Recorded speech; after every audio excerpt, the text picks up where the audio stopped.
De retour sur www.teamslife.com, site internet collaboratif gratuit pour clubs, associations, groupes, communautés, familles, etc. etc. Aujourd'hui, nous allons voir comment créer un événement. Tout d'abord, cette fonctionnalité est réservée aux responsables d'espace et aux administrateurs. Alors, je me rends sur le site, je vais aller chercher un espace, ici par exemple l'espace senior. Voilà, et là j'ai événement, je clique sur le petit plus et je peux commencer à créer un événement. Donc là je vais taper le titre, donc par exemple un événement Angers-Marseille. Après je vais chercher une catégorie d'événements qui a déjà été préenregistrée par le club.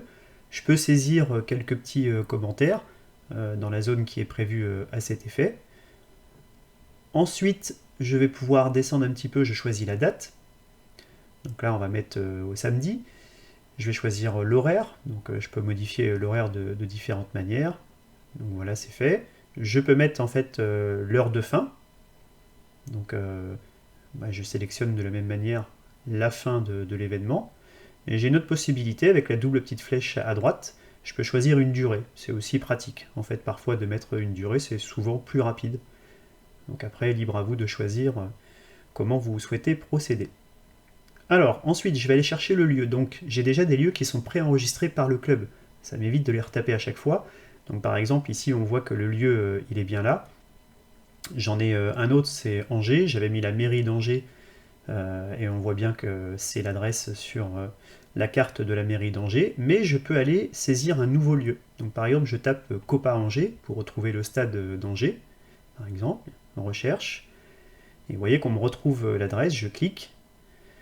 Je peux même sélectionner après l'intitulé de l'adresse, faire un copier-coller. Voilà, pour noter une adresse précise. Je peux choisir une récurrence aussi pour mon événement, parce que ça peut être un événement récurrent, notamment pour les entraînements ou pour des réunions. Et enfin, je peux mettre un accès public ou pas pour l'événement. Je clique sur Entrée et mon événement est créé. Donc on voit que la date apparaît, enfin tout ce que j'ai noté apparaît bien, commentaire, le lieu, je peux déplier la carte et les internautes aussi pourront déplier la carte pour voir où se situe l'événement. Et voilà, après, plus tard, je pourrais faire des convocations et des invitations, inviter des personnes. On le verra dans les prochains tutos. Alors, si je retourne sur la page d'accueil du club, je vois bien que mon événement apparaît en public, puisque j'ai coché la petite case prévue à cet effet. Donc, tous les internautes pourront voir, en fait, dans le carrousel d'événements, le prochain ou les prochains événements, dont l'événement Angers-Marseille.